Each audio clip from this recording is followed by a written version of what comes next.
자, 다 같이 읽도록 하겠습니다.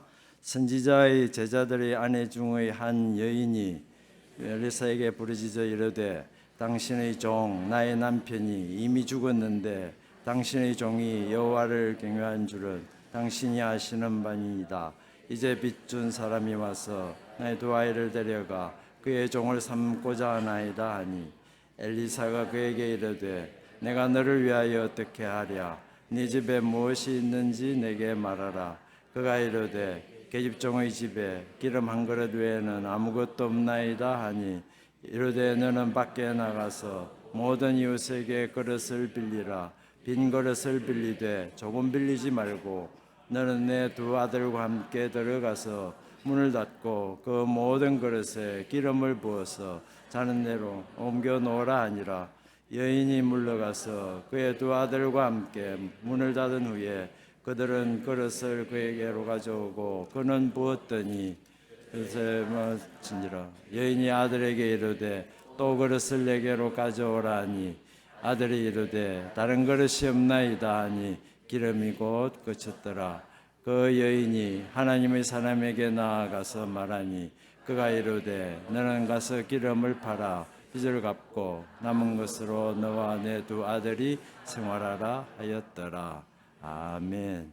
예, 오늘 설교 말씀은 우리 교회에 심하고 계시는 우리 조영신 목사님께서 은혜의 그릇을 준비하라라는 제목으로 말씀을 주시겠습니다.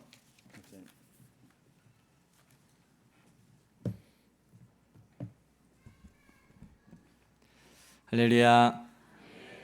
네, 반갑습니다. 광고 하나 더 하도록 하겠습니다. 저희 중등부 수련회가 다음 주 주일부터 화요일까지, 그래서 7월 28일부터 30일까지 남해 충만한 교회에서 진행을 하게 됩니다. 그래서 중등부 수련회를 위해서도 많이 기도해 주시기 바랍니다. 여기 앞에 보면은 이렇게 초록이들이 있죠. 이 초록이들이 저희 중등부 교사들이신데 오늘 제가 설교한다고 하니까 이제 힘을 실어 주신다고 조금은 부담스럽지만 이렇게 앞에 이렇게 초록색으로 이렇게 앉아 계십니다. 우리 중등부를 위해서, 또 아이들을 위해서, 또 우리 교사들을 위해서, 또 수련회를 위해서, 또 다른 교육부서 수련회까지 함께 열심히 기도해 주셔서 정말 그 수련회 성경학교를 통해서 우리 아이들에게 놀라운 성령의 역사와 변화의 역사가 일어날 수 있도록 많이 기도해 주시길 바랍니다. 아멘. 세계적으로 많은 매장을 가지고 있는 패스트푸드점 중에 맥도날드라는 그 햄버거 가게가 있습니다. 그러니까 전 세계적으로 많은 매장을 이제 가지고 있죠. 우리나라에도 정말 뭐 수백 개, 뭐 수천 개 정도 매장이 있는 것 같은데 그 맥도날드 햄버거 개인적으로 저한테 참 고마운 곳입니다. 왜냐하면 제가 이제 연애를 할 때 물론 저희 아내, 지금의 아내하고 연애할 때죠. 다른 사람 아니고 저희 아내하고 연애할 때 이제 그때 신학생 때였는데 그때는 뭐 그렇게 돈이 넉넉치 않으니까 데이트를, 그리고 저희는 이제 CC였는데 이제 학교에서 근데 이제 몰래 좀 사귀었어요. 초반에. 그래서 학교에서는 잘 못 만나고 토요일 날 학교 안 가는 날 이렇게 만나는데 아침에 먼저 조조 영화를 봅니다.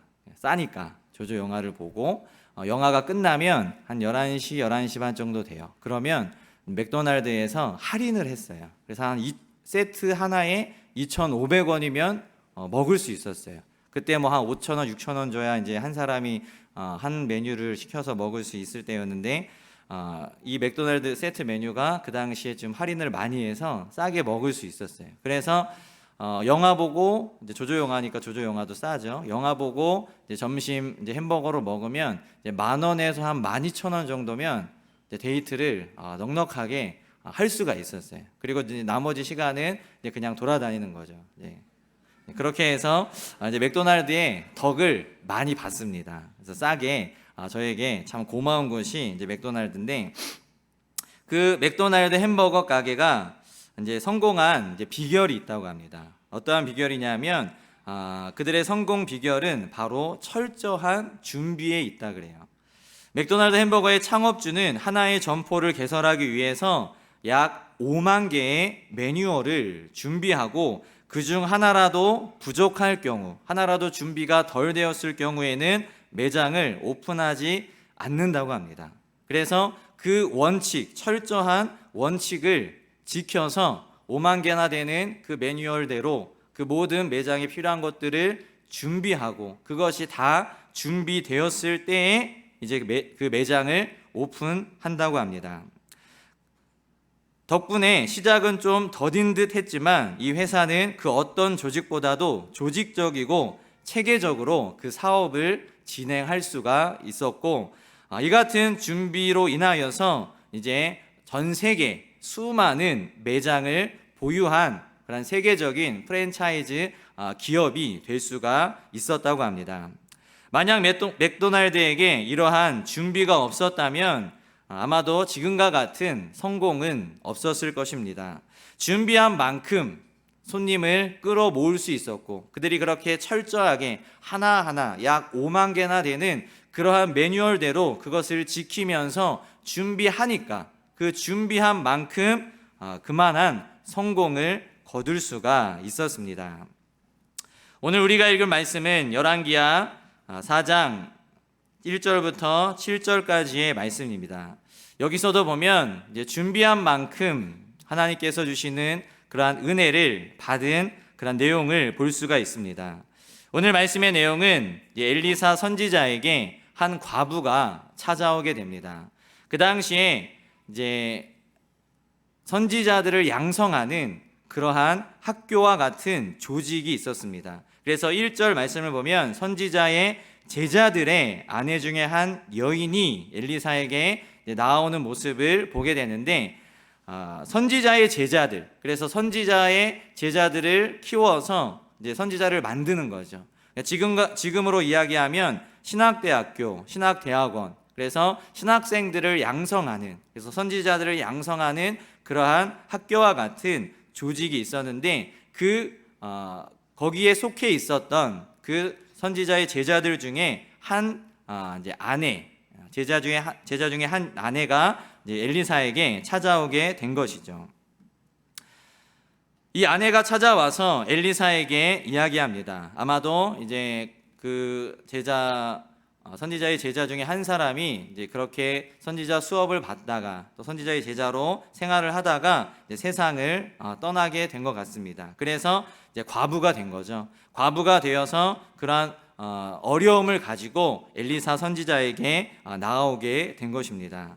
결혼한 이제 신학생, 그래서 결혼해서 가정을 꾸렸지만 아직은 이제 신학생인, 그래서 저도 이제 대학원 때 이제 결혼을 하게 됐었는데 아무래도 학생 때니까 생활이 어렵더라고요. 조금은 힘들더라고요. 그래서 그때 당시에 받았던 사례를 가지고 또 이제 뭐 월세도 내야 되고 뭐 이것도 해야 되고 저것도 해야 되고 그래서 돈이 많이 부족해서 어쩔 수 없이 좀 이렇게 생활 자금을 위해서 대출을 받았던 적도 있습니다.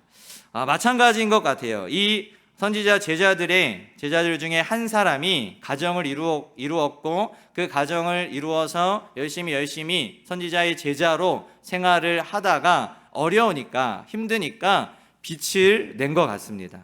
돈을 이제 꾼 거죠. 그런데 그것을 갚지 못하고 이 남편이 죽게 된 겁니다. 그래서 그 죽음으로 인하여서 그 빚은 남아있는데 그 빚은 갚아야 되는데 이 여인은 그 빚을 갚을 길이 없었습니다. 왜냐하면 그 당시 유대 사회에서 과부라는 것은 굉장히 어려운 계층을 이야기했습니다. 굉장히 어렵고 힘들고 약한 계층을 이야기할 때 이제 고아와 과부와 객, 이방인들을 그렇게 지칭을 했는데 그 당시에는 남성 이제 사회였기 때문에 여자가 일을 할 수가 없었습니다. 그래서 그 여인이 일을 하고 싶어도 일을 할 수가 없으니까 빚을 갚고 싶어도 일을 못 하니까 갚을 길이 없는 거였습니다. 그런데 이제 빚을 준 채무자는 와서 빚을 빨리 갚으라고 이야기를 하는 것이죠. 그런데 갚을 길이 없으니까 못 갚으니까 이제 이 채무자가 두 아들을 노예로 데리고 가겠다라고 선포를 한 상황입니다. 그 상황에 이 여인이 엘리사 선지자에게 찾아오게 된 것입니다. 그 당시에 노예로 팔려가게 되는 것은 빚을 갚지 못하면 자녀를 종으로 삼는 것은 모세의 율법에도 있는 내용입니다. 그래서 6년 동안 종을 삼을 수 있습니다. 그래서 이것은 불법적인 게 아니라 합법적인 것이었습니다. 내 자녀가, 내 아들 둘이 노예로 팔려가게 생겼는데 법적으로는 문제가 없는 거예요. 근데 가슴이 찢어지죠. 내 자녀가, 내 아들이 그렇게 종으로 끌려가게 된 상황에서 이 어머니의 마음은 가슴이 찢어져서 어떻게든 그것을 해결하고 싶은 마음, 그 마음을 가지고 엘리사에게 찾아오게 됩니다. 그리고 엘리사가 그 이야기를 듣고 이야기를 합니다. 2절 말씀을 보면 내가 너를 위하여 어떻게 하랴. 이 말씀의 원어의 의미를 살펴보면 과부에 필요한 것을 이 엘리사가 듣고 적극적으로 도와주겠다라는 의미입니다. 그래서 내가 어떻게 하면 당신을 도울 수 있습니까? 어떻게 어떠한 일을 내가 해 드릴 수가 있습니까? 적극적으로 엘리사가 해야 될 일을 말해달라. 내가 도와줄 테니까 나에게 도움, 그 필요한 것들을 이야기해라. 어떻게 해야 되느냐라고 엘리사가 이야기를 한 것입니다. 이 말씀은 예수님께서 여리고를 떠나 길 가시다가 길가에 시각장애인들을 만나게 되는데 그때 이제 그 시각장애인들이 예수님을 향해서 외칩니다. 주여 우리를 불쌍히 여기소서. 그럴 때 예수님께서 그들을 보시면서 너희에게 무엇하여 주기를 원하느냐와 같은 단어입니다. 원어상으로는 같은 단어예요. 그래서 예수님도 그들이 요구했을 때 주여 우리를 불쌍히 여기소서, 우리를 도와주소서 했을 때 그러면 내가 너희에게 무엇 해주기를, 어떻게 해주기를 원하냐? 내가 도와주겠다. 도와줄 준비가 되어 있다. 그러니까 나에게 말해봐라 라는 의미인 것이죠. 그렇게 엘리사가 그 여인에게 도움을 주려고 마음을 먹고 대답을 했습니다. 그리고 곧바로 집에 무엇이 있는지 물어봅니다. 그러자 과부는 집에 있는 것이라곤 기름 한 그릇밖에, 기름 한 병, 여기는 이제 한 그릇이라고 이제 나와 있는데 예전 성경을 보면 기름 한 병밖에 없다고 이야기를 합니다. 아무것도 없고 오직 기름 한 그릇밖에 없는 거예요. 집안에 더 이상 이제 뭐 그동안 빚을 갚기 위해서 가지고 있던 모든 것을 다 팔았겠죠. 그러니까 집안에 남아있는 것이라곤 두 아들하고 본인, 그리고 조금 남아있는 가득 찬 기름도 아니라 그 그릇에 한 절반 정도밖에 남아있지 않은 그 기름 한 그릇이, 기름 한 병이 그녀에게 있었습니다. 아무것도 없고 오직 이것 하나 있었는데 그럼에도 불구하고 하나님은 이것 하나를 사용하셨습니다. 하나님 앞에 완전한 사람은 없습니다. 하나님 앞에 완벽한 사람은 없습니다. 우리는 다 부족하고 연약한 사람입니다. 그런데 그 부족하고 연약하지만 그 부족하고 연약한 우리들을 사용하시는 분이 바로 하나님이십니다. 이 과부에게 아무것도 없었고 오직 기름 한 그릇, 그것도 가득 찬 것도 아니었어요. 그것마저도 부족했어요. 그런데 그럼에도 불구하고 하나님은 그 기름을 사용하시듯이 우리가 하나님 앞에 너무 부족하고 연약하지만 때로는 하나님의 일들을 감당할 수 없을 정도로 그렇게 벅찰 때가 있지만 그럼에도 불구하고 하나님은 연약하니까 우리를 사용하시는 것이죠. 부족하니까 우리를 사용하시는 거예요. 내가 많은 것을 가지고 있으면 하나님은 오히려 그 많은 것으로 인하여서 사용하지 않으십니다. 왜? 교만하니까. 오늘 중등부 설교 때 백부장에 대해서 이야기를 했습니다. 예수님을 만난 백부장, 예수님께 하인의 병을, 중풍병을 고쳐달라고 이야기한 백부장에 대해서 이야기를 했는데 그 백부장의 믿음이 어떠한 믿음이었냐? 겸손한 믿음이었습니다. 예수님께 직접 찾아왔어요. 그리고 간곡하게 부탁을 합니다. 자신의 위치와 지위와 부하들이 있었음에도 불구하고 유대인 한 사람, 그 예수님께 직접 찾아와서 간곡하게 부탁을 합니다. 그런데 예수님은 거절하십니다. 내가 이방인인데 이방인은 너에게 그 집에 가야 되느냐? 원어상으로는 그래요. 성경으로는 내가 가리라 라고 나와 있지만 원어상으로는, 원어의 의미는 허락이 아니라 내가 갈 수 없다라는 의미였어요. 거절이에요. 그럼에도 불구하고 이 백부장은 끝까지 예수님 앞에 겸손함으로 부탁을 합니다. 믿음의 모습을 보입니다. 그 겸손함이 이 백부장의 믿음이었습니다. 왜? 자기가 할 수 없는 것을 알기 때문에. 내 힘으로는 내가 아무리 많은 부하들을 거느리고 있고 내 명령 한마디면 이것도 할 수 있고 저것도 할 수 있고 많은 사람들을 움직일 수 있었지만, 그렇지만 이 하인의 병은 내가 고칠 수 없으니까, 이 병을 고칠 수 있는 능력이 내게 없고 그 능력은 오직 예수님께만 있습니까? 그 예수님 앞에 겸손히 나와서 구한 거예요. 그 겸손함이 놀라운 믿음의 역사를 일으켰고 그 하인을 병을 낫게 하였고 예수님께 칭찬받는 믿음이 될 수가 있었습니다. 우리는 모두 하나님 앞에 다 부족한 사람들입니다. 교회 안에서도 잘난 사람이 없습니다. 하나님이 보시기에 하나님의 기준을 충족시킬 수 있는 사람은 아무도 없습니다. 우리는 다 연약하고 부족한 사람들입니다. 그런데 하나님은 그런 우리를 사랑하시고 그런 우리를 사용하십니다. 그 하나님 앞에 믿음으로 나아갈 수 있는 저와 여러분이 될 수 있기를 바랍니다. 당시 기름은 다양하게 쓰였습니다. 음식을 만들 때 약으로, 또 몸을 씻고 바를 때 향품으로, 또는 시체를 바르는 데에 사용을 하기도 하였습니다. 그래서 그 기름을 이제 올리브 기름으로 이제 추정을 하기도 하는데, 엘리사가 그 이야기를 듣고 이제 이야기를 합니다. 그러면 그 기름 한 그릇 있는 이제 그것을 이제 가지고 빈 그릇을 빌려라. 그런데 조금 빌리지 말고 빌릴 수 있는 대로 모든 이웃에게. 오늘 우리가 읽은 말씀을 보면 엘리사가 정확하게 이야기합니다. 3절에 보면 너는 밖에 나가서 모든 이웃에게 그릇을 빌리라. 그러니까 내가 알고 있는 또 내 동네에 살고 있는 모든 사람들에게 찾아가서 있는 대로 다 그릇을 빌리라 라고 이야기를 합니다. 그리고 그 빌린 빈 그릇에 가지고 있는 기름을 부어서 채워라. 그리고 차면 또 빈 그릇, 또 다음 그릇, 또 다음 그릇, 그렇게 해서 그 기름을 빈 그릇에 가득 채워놔라 이야기를 합니다. 이 말을 들은 이 여인은 두 아들과 함께 그릇을 빌리게 됩니다. 사실 이것은 말도 안 되는 이야기입니다. 기름이 요만큼밖에 없는데 수많은 빈 그릇을 빌려서 거기에다가 부으라니, 약간 좀 거칠게 얘기하자면 엘리사 선지자가 약간 머리가 삥삥 돈 거죠. 미친 거죠. 그런데 그렇게 이야기를 하는 거예요. 엘리사 선지자가. 부어봤자 요만큼인데, 요만큼 있는 걸 넓은 그릇에 부으면 요만큼이잖아요, 그대로. 그런데 그릇을 빌려서 채우라는 거예요.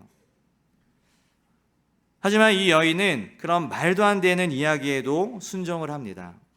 그래서 그릇을 빌리게 돼요. 무시할 수도 있었지만 정말 저 사람이 나를 과부라고 나를 놀리는 건가?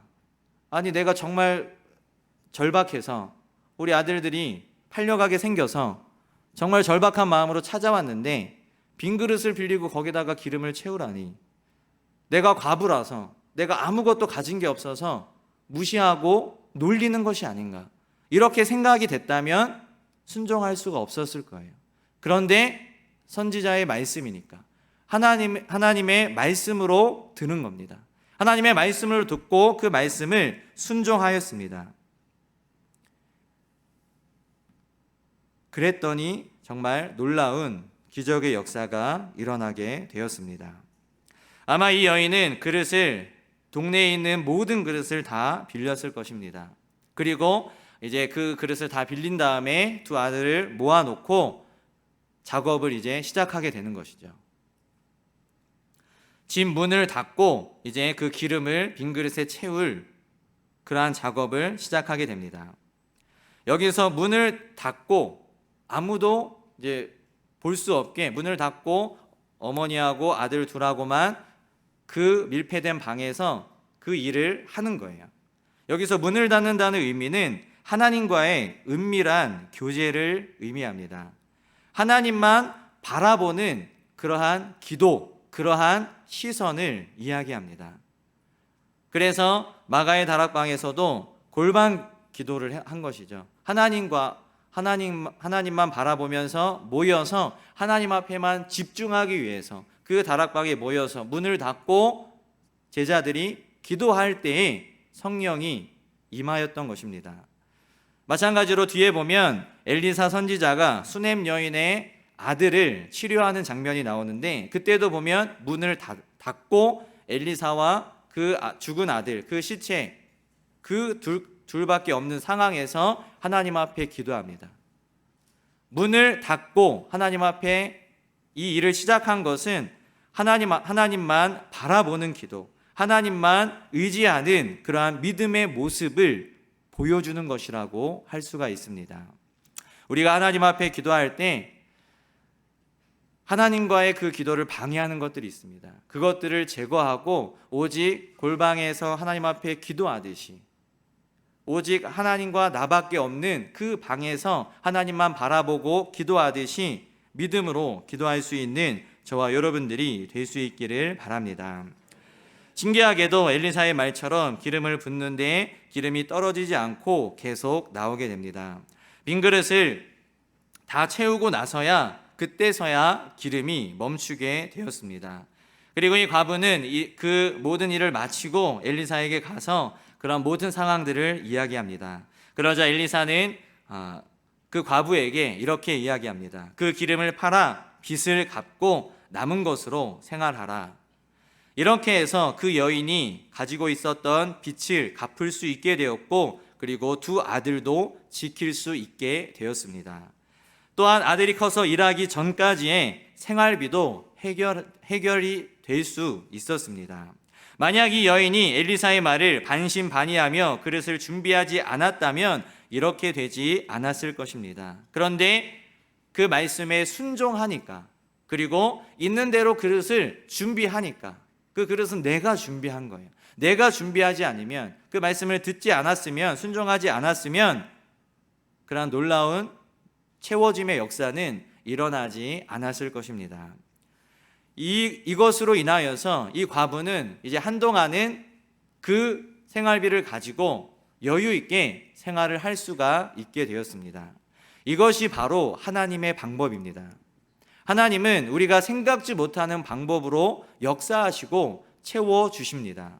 이 과부가 이렇게 될 것이라고는 전혀 예상하지 못했습니다. 그리고 그냥 자기는 빚만 갚아달라고, 우리 아들만 지켜달라고, 우리 아들만 지키면 된다고 그렇게 부탁을 했는데, 하나님은 그 아들을 지켜주셨을 뿐만 아니라, 빚을 갚고 그 아들을 지켜주셨을 뿐만 아니라 이후의 생활까지도 책임져 주시는, 생각지 못한 그러한 하나님의 채워주심이 이 과부에게, 이 가정에 있게 되었던 것이죠. 왜? 하나님을 믿고 신뢰하고 빈 그릇을 준비하니까. 그 그릇에 기름이 채워지게 되었는데, 성경에서 기름은 성령을 의미합니다. 그리고 이 그릇은 우리의 마음을 의미한다고도 할 수 있습니다. 우리 마음에 빈 그릇을 준비해야 합니다. 그럴 때 하나님께서는 우리 마음의 그 빈 그릇에 기름, 성령의 기름을 부어주시고 채워주실 것입니다. 하나님은 우리 대연교회에 큰 은혜와 성령을 주시려고 준비하고 계십니다. 매 예배 때마다 하나님은 늘 준비하고 계세요. 엘리사가 그러면 내가 어떻게 해야 되느냐라고 적극적으로 도와주려고 하듯이, 하나님은 우리가 하나님 앞에 나와서 은혜를 구하면 그 은혜 구하는 사람에게 그러면 내가 어떻게 너를 도와줄까? 어떻게 채워줄까? 그렇게 적극적인 마음으로, 적극적인 태도로 우리를 기다리고 계십니다. 하나님을 알지 못하고 하나님을 경험해 본 적 없는 그러한 성도들에게도 하나님의 살아계심을 알게 하시려고 준비 중에 계십니다. 그런데 우리가 그 은혜를 받을 준비가 되어 있지 않으면 아무리 부어주셔도 받을 수가 없습니다. 여기 보면 물컵이 이렇게 있는데 지금 뚜껑이 닫혀 있죠. 이렇게 뚜껑이 닫혀 있는데 이 물을 마시려고 한다면 마실 수 있을까요? 마실 수가 없습니다. 이 뚜껑이 닫혀 있는데 이것에 물을 채우려고 아무리 물을 부어도 이 컵에는 물이 들어가지 않습니다. 채워질 수가 없어요. 왜? 닫혀 있으니까. 또는 이 컵에 이미 다른 것으로 채워져 있다면, 다른 것이 가득 차 있다면 물을 채울 수가 없습니다. 마찬가지로 우리의 마음에, 여러분들의 심령에 이미 다른 것으로 채워져 있다면, 세상의 근심, 걱정, 세상의 즐거움으로, 세상에 주는 그러한 것들로 우리의 마음이 이미 가득 채워져 있다면, 하나님은 아무리 우리에게 은혜를 부어주시려고 해도 이미 차 있으니까 우리의 마음이 그 은혜로 채워질 수가 없는 것입니다. 그렇기에 우리는 우리의 마음을 빈 그릇으로 만들어야 됩니다. 우리의 마음 가운데 하나님의 은혜를 받을 수 있는 빈 그릇을 준비해야 됩니다.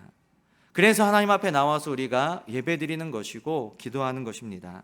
내 마음이 성령 받을 만한 빈 그릇이 되게 해달라고 하나님 앞에 믿음으로 간구해야 됩니다. 우리의 마음을 비워야 됩니다. 세상의 근심과 걱정을 다 내려놓고, 내가 아무리 해도 안 되는 것이라면, 내가 아무리 열심히 해도 해결할 수 없는 것이라면 다 내려놓고 그 마음을 비우고 하나님 앞에 나와서 하나님만 구하고 하나님께서 주시는 은혜로 채워야 하는 것입니다. 오늘 말씀해 보면 이 여인이 엘리사에게 나와서 이야기할 때 그냥 이야기하지 않고 부르짖어라고 이렇게 나와 있는 것을 볼 수가 있습니다. 이 부르짖어는 출애굽기 3장 7절에 애굽에서 종살이하던 이스라엘 백성들의 부르짖음과 같은 단어입니다. 그래서 원어가 똑같은 단어, 차크라는 단어인데 그 부르짖음, 그 단어하고 똑같습니다. 이 단어는 약자들이 주로 절망의 상황 속에서 간절하게 부르짖는 것을 표현할 때, 그러니까 약한, 정말 아무것도 할 수 없는 그러한 약자들이 절망적인 상황 속에서 하나님 앞에 간절하게 부르짖는 것을 표현할 때 사용하는 단어입니다. 이 여인이 엘리사에게 가서 그냥 이야기하지 않았습니다. 매달리며 간절하게 부르짖어 부탁을 하였습니다. 그렇게 간절히, 내가 할 수 있는 것은 아무것도 없으니까 간절히 하나님 앞에 이 엘리사에게 부르짖었을 때에 응답의 역사가 일어날 수가 있었습니다. 우리도 마찬가지입니다. 하나님 앞에 간절히 부르짖어야 됩니다. 내 마음을 비우고 내 심령을 비우고 다른 것으로 가득 차 있어서 하나님이 부어주실 은혜를 받지 못하는 그 심령 상태를 비워놓고 빈 그릇을 준비하여서 하나님 앞에 나와서 간절히 부르짖을 때, 내가 할 수 있는 것 아무것도 없다고, 오직 하나님만이 하실 수 있다고, 하나님만 바라본다고 그렇게 부르짖을 때에 하나님께서는 우리에게 응답해 주실 것입니다. 오늘 이 말씀을 통하여서 은혜의 빈 그릇을 준비할 수 있는 저와 여러분들이 되기를 바랍니다. 이 예배에 나와서 그냥 앉았다 가는 것이 아니라 우리의 마음 가운데 빈 그릇을 준비해서 이 예배 가운데 부어주시기를 원하는, 한 사람 한 사람에게 하나님께서 은혜 주시기를 원하는 그 하나님의 은혜와 능력을 충만히 받을 수 있는, 오늘 여인이 그 빈 그릇을 많이 준비하여서 그 빈 그릇을 다 채웠을 때에 기름이 떨어졌듯이 우리의 마음을 정말 다 비우고 하나님께서 주시는 성령으로 채울 수 있는, 그래서 우리의 마음이, 우리의 심령이, 우리의 생활이, 우리의 삶이 그 성령으로 가득가득 찼을 때에 그 기름이 떨어지듯이 그러한 은혜가, 그러한 부어짐이 우리 대형교회 가운데, 우리 성도들 가운데 있을 수 있기를 간절히 소망합니다. 이제 주일학교에서 이제 성경학교와 수련회가 있다고 아까 광고 말씀을 드렸는데, 그 아이들 또한 그러한 채워짐이 있어야 됩니다. 회심의 역사, 회개의 역사가 일어나는 것은 성경학교 그리고 수련회 때 가장 많이 일어난다고 합니다. 통계적으로, 확률적으로, 또 교회 다니는 사람들을 조사해 봤을 때 언제 회심했냐, 언제 하나님 만났냐, 언제 회개했느냐 라고 물어보았을 때, 조사했을 때 가장 많은 것이 수련회 때, 성경학교 때 회심을 경험하고 하나님을 만났다라고 이야기를 합니다. 이제 조금 있으면 중등부, 고등부, 또 유년부는 진행하고 있고요. 초등부, 또 청년부, 여러 부서에서 이제 성경학교와 수련회가 진행이 되는데, 그 수련회를 통하여서 우리 아이들이 은혜의 그릇을 준비할 수 있도록, 그 은혜의 그릇을 준비하여서 그 그릇에 하나님께서 부어주시는 성령으로 은혜로 채워질 수 있도록, 그리고 그것은 우리 부모님들이 먼저, 우리 어른들이 먼저 준비해서 기도해야 됩니다. 여러분들이 기도해 주지 않으면 안 됩니다. 여러분들의 기도가 필요합니다. 그래서 우리 아이들을 위해서, 다음 세대를 위해서 정말 그 아이들 가운데 놀라운 기름 부음의 역사가, 그 빈 그릇 가운데 채워짐의 역사가 일어날 수 있도록 기도해 주시고, 또 매 예배 때마다 정말 하나님께서 부어주시는 은혜를 받아 누릴 수 있는 저와 여러분들이 또 우리 대형교회가 될 수 있기를 간절히 소망합니다.